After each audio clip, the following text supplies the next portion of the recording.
Here we are in the bowels of the earth, underneath all those new office blocks, and that's Lock 84 in front with two boats in it following me down, and this is 85, and we're down under the ground, and just going to dive down a little bit lower, and then a bit further on we're back out into the daylight, which is just as well. This is not a nice place. It's just as well that videos don't include smell. Well, that sign's a bit alarming.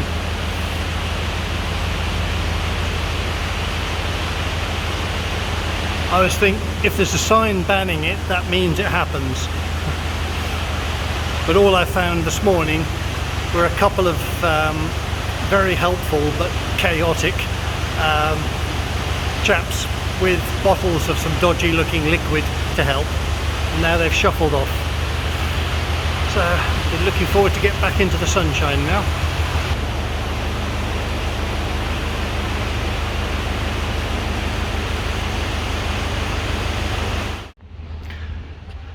Right, it's 11:30 in the morning and we're nearly at the end now. I'm in Lock 89. So after this we've got 90, 91 and 92.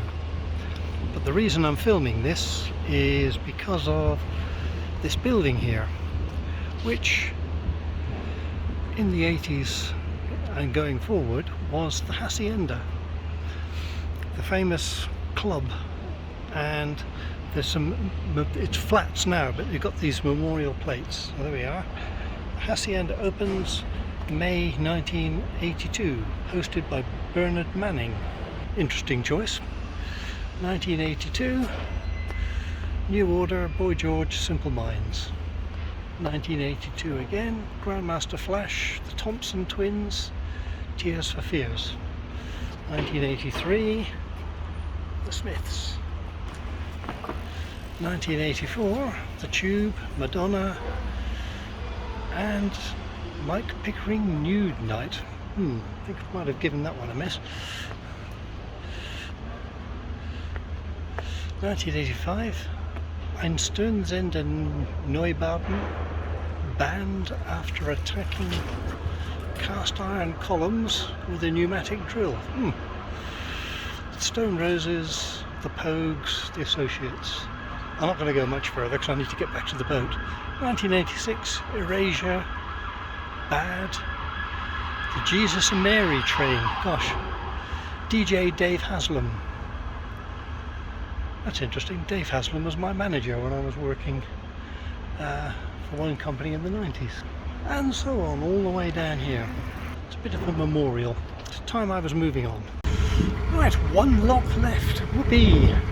And we're just passing now the place where I stopped for, I think, a week in November while I was waiting for assistance to go up the Rochdale Canal. And I was just behind where this boat is now. It doesn't look like a very promising mooring spot, but actually it was fine. The only thing, well, there's a pub down there, so people walk past at closing time. And of course there's the railway bridges here, again with the turrets. Oops, sorry, I'm staggering here. And this is it, leaving Lock 92, the last lock on the Rochdale. And there in front is the Bridgewater Canal.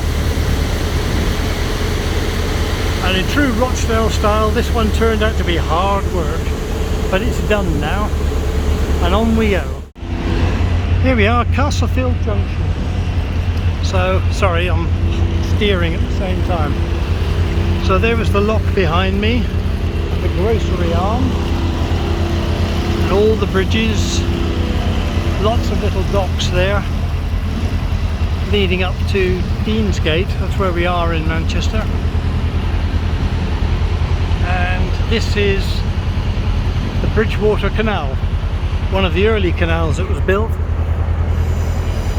by the Duke of Bridgewater to bring coal from his coal mines a few miles away here into the centre of Manchester, which dramatically reduced the price of coal in the city, because because one boat with a crew of 2 could carry the same as about 10 wagons with 2 horses each, and yeah, full crews.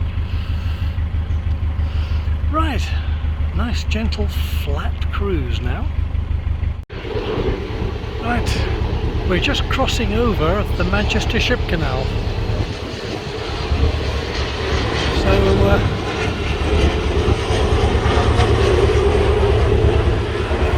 and there's a plane flying right over my head. So there's the Ship Canal heading straight back into Manchester Centre. It runs parallel with the Bridgewater Canal. And this is a swing aqueduct. Never seen one before. But when they need to, they can close off gates at the ends, and then the whole mechanism swings around. It's quite something. See if we can see the gates at the end.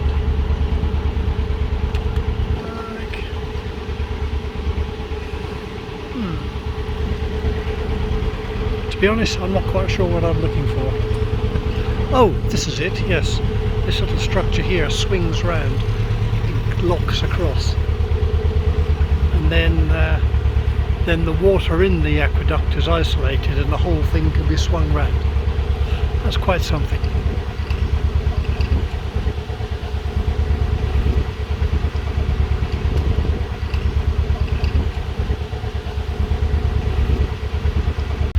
Okay, Monday morning, and I'm just about to leave my companion here, this lovely iron cutout sculpture of a horse at Monton, just by Monton Bridge here on the Bridgewater Canal, and we're setting off towards Wigan today. Oh, I better get moving, otherwise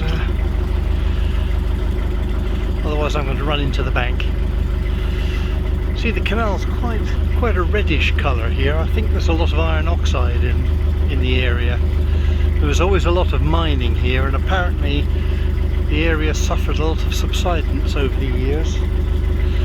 So the canal is left high and dry, as it were, on an embankment. So it'll be interesting to see what the scenery is like as we go along. Well, this is very pleasant. It's a lovely day. Nice canal. Right on cue, there's some kind of bin being rattled by machinery over there. But beautifully made footpaths on both sides of the canal, and no locks.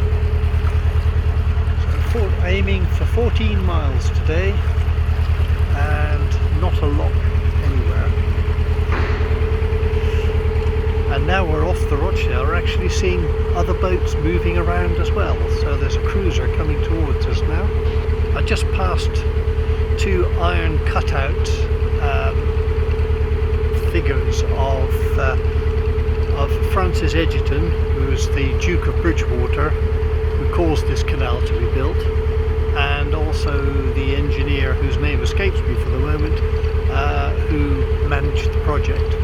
Unfortunately, my attempt to take photographs of them, I think, has completely failed, so I missed that opportunity. Right, we'll just carry on cruising now.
Here I am at the first lock since leaving the Rochdale Canal, and I'm just on the outskirts of Wigan now, and this is lock number 2, so I know just a little way ahead of me will be lock number 1, and then I'll be into Wigan and joining the main Leeds and Liverpool canal.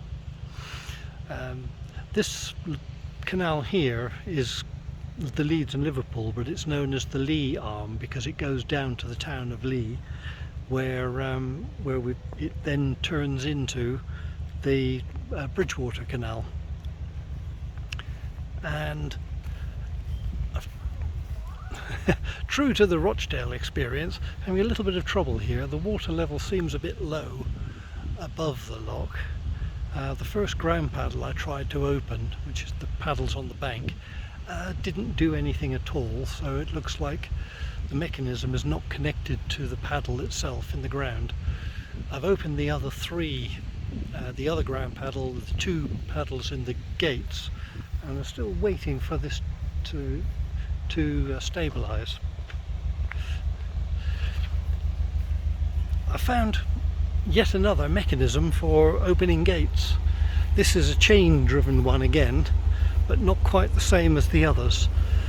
So just wind the big handle and it pulls the gate. I'm not sure why it's there, because the balance beams, as we call these beams here, are long enough to be able to operate the gate. But this is a relatively new lock.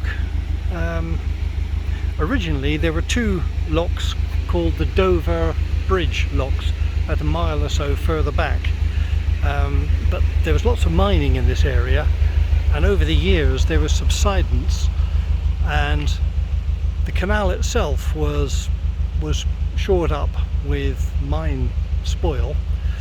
So quite often in the last couple of miles I've been looking out over the countryside, and we have lots of flashes, these large areas that are flooded now. But it came to the point where the locks at Dover Bridge were no longer needed, and instead 2 new locks were built up here to get us up into Wigan. So I've never come across that before. Sadly as well, when I passed the bridge I noticed that the Dover Inn, that the Dover Inn Bridge takes its name from, is also no longer in business. So this is running a fair bit through those gates. That's why I've got all the paddles open, because otherwise it won't keep up. So I can see now if I can open the gates.